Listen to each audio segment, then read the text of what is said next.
네, 여러분, 안녕하십니까. 침대 축구, 이런 말 들어보셨죠? 이제 경기를 지연시킬 목적으로 선수들이 조금만 발에 걸려 넘어져도 그대로 운동장에 들어 누워서 일어나지 않는 그런 경기 지연 작전을 펴는 이제 그런 선수들한테 침대 축구하냐, 이제 그러는데, 이재명 더불어민주당 대표가 침대 재판 하고 있다. 이런 얘기가 나옵니다. 이재명 대표가 선거법, 지금 본인이 피선거권이 10년 박탈되는 그런 1심 판결을 이미 받아놨죠. 징역 1년의 집행유예이면. 그런데 이것에 대해서 위헌 법률 심판 신청을 했습니다. 이제 피고인 이재명이 직접 위헌 법률 심판을 헌법재판소에 낼 수는 없고요. 그것을 위헌 법률 심판을 법원이 제청할 수 있게 되어 있습니다. 그래서 법원한테 위헌 법률 심판을 헌법재판소에 제청해 주세요라고 이제 신청을 했다, 이런 겁니다. 이재명 더불어민주당 대표가 어제 공직선거법 위반 항소심 재판을 앞두고 이 사건과 관련된 선거법 조항은 위헌이라며 법원에 위헌 법률 심판 제청을 신청했다. 제청을 신청했다. 아무튼 뭐 중요한 게 아니고요. 위헌 법률 심판, 자신의 항소심 사건을 심리할 서울고법 형사 6-2부 부장 최은정, 이예슬, 정재호 3인 재판부죠.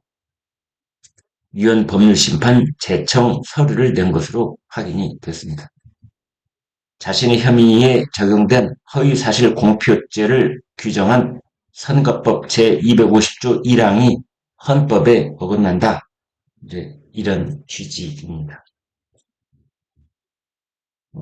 이 사건 담당 검사 역시 위헌 법률 심판 제청 신청에 대한 검찰 의견서를 제출을 했습니다. 해서는 안 된다, 이제 그런 뜻으로 의견서를 낸 거겠죠. 국민의힘 쪽에서는 이재명 대표를 향해서 노골적인 재판 지연 전술을 펼치고 있다, 이렇게 비난을 했는데요. 이제 그 이유는 뭐냐면, 만약에 서울고등법원이 위헌 법률 심판 제청을 하게 되면 헌법재판소에 결정이 나올 때까지 이재명의 선거법 재판이 중단이 됩니다. 참 온갖 수단을 다 동원을 한다, 이렇게 볼 수밖에 없는 거죠. 저는 이거를 말마의 비명을 지르고 있는 것이다, 이렇게 보여집니다. 이재명 대표는 본인의 운명이 경각에 달려있다라는 것을 느낀 듯, 이제 할 수 있는 구제 수단이라면 그 무엇인들 마다하랴, 뭐 이런 태도인 것 같아요. 그래서 이제 하다 서울고등법원이 이제 급속 심리를, 집중 심리를 해서 다른 재판이 일절 안 맡고 오로지 이재명 재판만 맡아서 이제 그걸 그 대법원장이 정한 633 원칙에 의해서 2월 15일 이전에 이제 판결을 낼 것이 분명해 보이니까, 늦어도 2월 말까지는 판결을 낼 것이 분명해 보이니까 이제 마지막 단말마의 비명을 지르는 심정으로 위헌법률 제청, 위헌법률 심판, 이렇게 나온 겁니다. 어떻게든 자신의 재판을 멈춰보자, 미뤄보자, 이런 거죠. 언제까지? 조기 대선이 다시 될 때까지. 적어도 본인이 민주당의 단일 후보로 초대될 때까지, 옹립될 때까지. 그래서 민주당의 대통령 후보로 결정이 딱 되면 재판부도 아마 심리적 압박을 느끼지 않을 수가 없을 것이다. 정치적 압박을 느끼지 않을 수가 없을 것이다. 이제 그런 것까지 넣은 것이고, 뭐 대통령 선거 끝난 다음에 나오면 더더욱 좋고, 이런 여러 가지 전략. 국민의힘 주진우 의원이 그랬네요. 공직선거법 처벌 규정은 수십 년간 적용되어 온 규정이므로 위헌 일리가 없다. 그렇죠. 만약에 서울고등법원이 이재명의 이 공직선거법이 그 헌법에 어긋난다. 표현의 자유를 규정한 헌법에 어긋난다. 그러면서 이걸 받아들이면 아니 그동안 바로 이 공직선거법 제250조에 의해서 처벌을 받아온 앞서 처벌을 받은 사람 다 뭐가 됩니까? 지난 수십 년 동안 이런 식으로 저항했던 사람은 단 한 명도 없었습니다.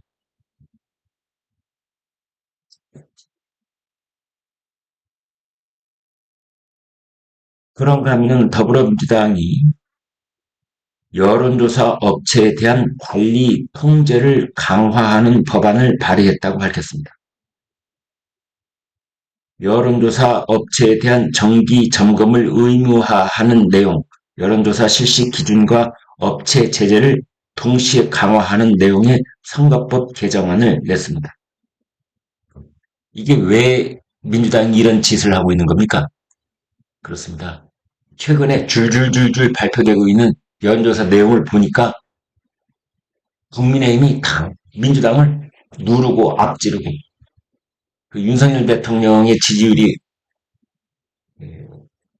50%다. 뭐 이런 여론조사까지 나와 있잖아요. 그래서 이제 겉으로는 어디를 콕 집어서 조사를 하겠다 이런 건 아니고 여론조사를 조사하겠다는 거죠. 일반적으로 할 테야라는 건데 사실 딱 염두에 둔 데는 또 있겠죠.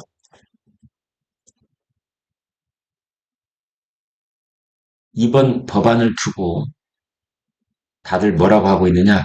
조기 대선의 가능성이 거론되는 상황에서 민주당이 국회의 입법권을 활용해서 이재명 대표에게 유리한 환경을 조성하려는 하는 것 아니냐.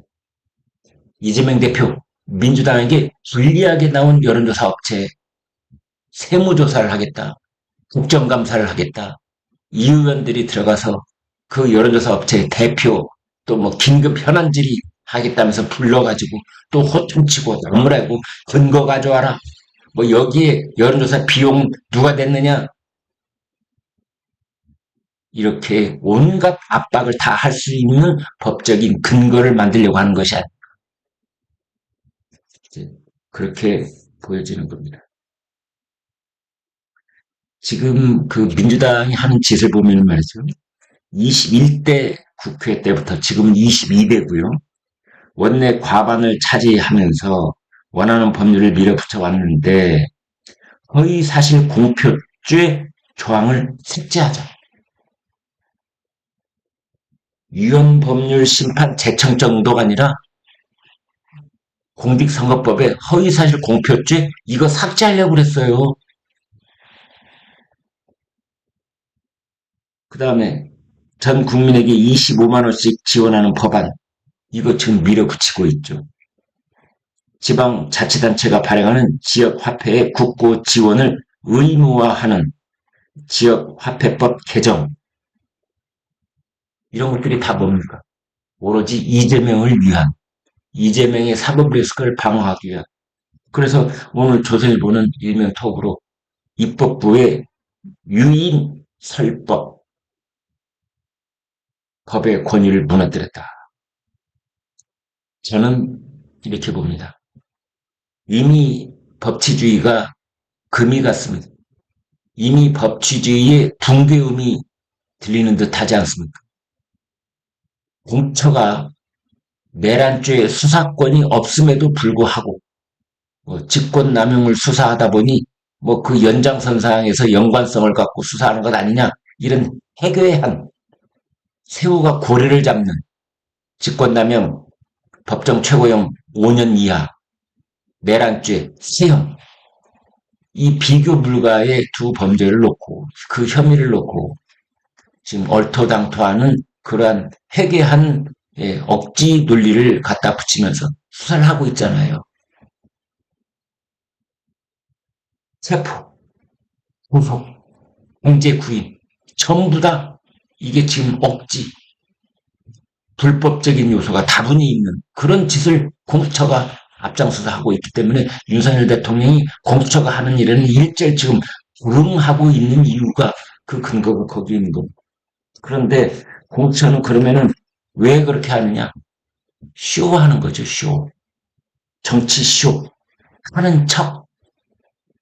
그래서 어떻게든 국민들에게 안 좋은 이미지를 자꾸만 윤석열 대통령에게 더 씌우려고 하는 것이죠. 그러나 국민들은 바보가 아닙니다. 공수처가 특정 세력의 하수인이 됐다라는 생각을 국민들은 더 많이 하게 되는 것 같습니다. 조선일보가 사설을 썼습니다. 지지율 하락한다고 여론조사 업체들을 조사한다는 발상. 이 발상이 참으로 현식을 금할 수가 없다라는 뜻입니다. 민주당의 압승으로 끝난 2024년 총선 여론조사 중 선거관리위원회에서 고작으로 확인한 사례는 51건으로 2020년 총선의 32건에 비해 2배 가까이 증가했다. 조사 결과를 왜곡 또는 조작하거나 거짓 중복과 응답을 유도한 것이 대부분이었다. 그러나 총선 때 실시한 여론조사 4,127회 중 선관위에 적발된 것은 이것이 전부였다고 한다.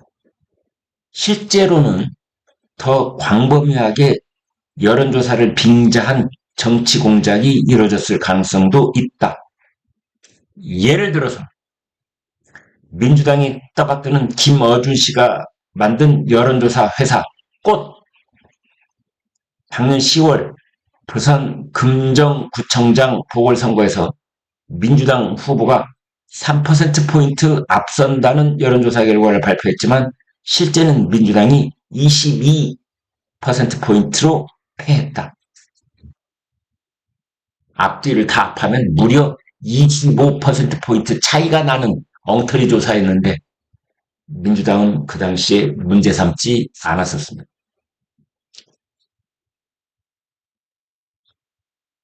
서울중앙지법 폭력 사태 때 경찰은 최상목 대통령 권한대행에게 6시간 동안 보고를 하지 않았답니다. 최상목 대통령 권한대행이 지난 19일 새벽 일어난 서울 서부지법 폭력 사태와 관련해서 사건 발생 6시간이 넘도록 경찰에서 상황 보고를 받지 못했던 것으로 알려졌다.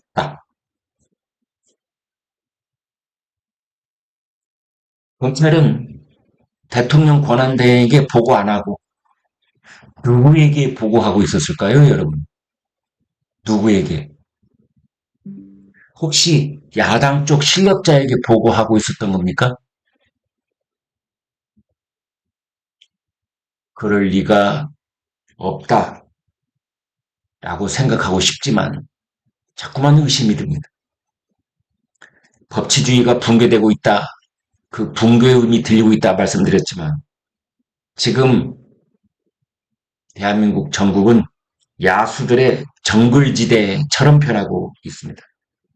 헌법 정신과 법치주의에 충성하는 게 아니라 특정 잠재적인 실권자들에게 충성하고 있습니다.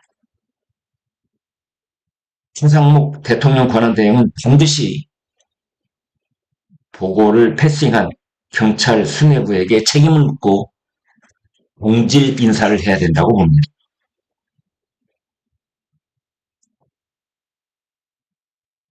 윤석열 대통령은 공수처의 조사, 강제 구인, 또 국회의 국정조사 특별위원회 모두 불응하고 있습니다. 그런데 오늘 헌법재판소 탄핵 재판에는 출석을 합니다. 조선일보가 사설에서 이렇게 질타를 했습니다.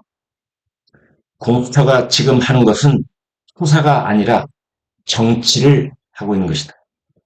공수처는 내란죄 수사권이 없는데도 윤 대통령 수사에 무리하게 뛰어들었다. 대통령을 수사하면서 조사 방법 등도 조율하지 않고 일방적으로 3번 소환 통보하고 여기에 불응하자 체포영장을 청구했다. 체포 또한 조사를 위한 절차일 뿐이다. 조사가 목적이라면 여러 대안을 검토할 수 있었다. 그러니까 조사를 위한 체포인가, 체포를 위한 체포인가, 이런 사설을 조선일보는 이미 쓴 바 있었죠. 그런데 공수처는 그런 노력 없이 대규모 경찰력을 동원해 영장 집행을 강행했다. 이 또한 조사 그 자체보다는 대통령을 관저에서 끌어내는 모습을 보여주려는 정치적 의도가 큰 것이었다. 쇼를 했다는 것이죠. 여러분, 원래 공수처에서 공수, 조크 한번 하겠습니다. 공수라는 말은 공, 두려워할 공, 물수, 공수병이라는 게 있죠. 공처가 그런 마누라를 두려워하는 거. 공수병, 물을 두려워하는 병. 지금의 공수처는 이름을 바꿔야 됩니다. 뭐로? 공민처. 혹시 민주당을 두려워하는 처?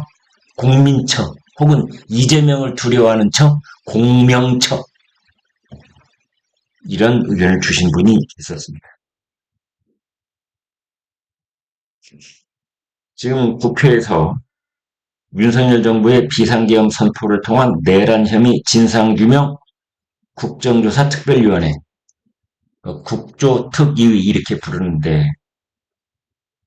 여기에 이제 곽종근 전 특전사령관이 출석을 해서 국회의원들 끄집어내라. 계엄 선포 당시 이것을 윤석열 대통령으로부터 분명히 지시받았다라고 증언을 했습니다. 윤석열 대통령은 헌법재판소에서 변론을 통해서 의원들 끄집어내라고 말한 적 없다라고 했는데 박종군 전 특전사령관은 분명히 지시를 받았다 이렇게 말을 했습니다. 양쪽이 정반대의 얘기를 하고 있는 셈인데 그런데 지금 녹취 음성에 의한 증거가 없습니다. 양쪽에 대립하고 있는 발언만 있을 뿐입니다.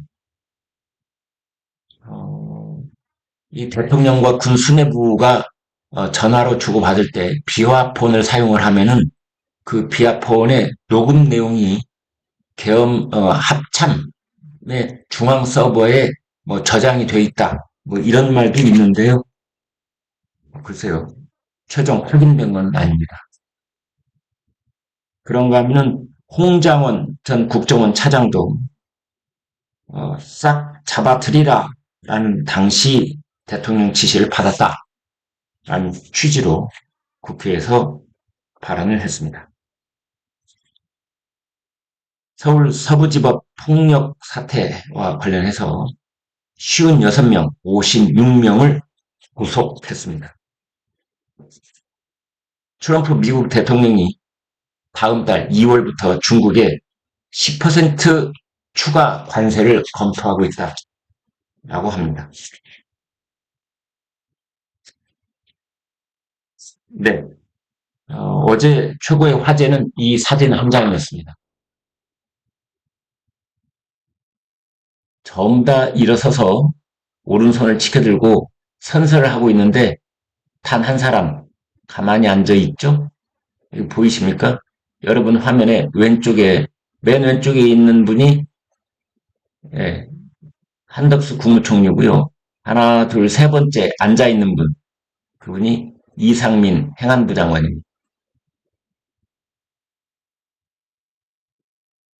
그런데 모두가 일어나서 증인선서를 하고 있는데 이상민 전 행안부 장관이죠.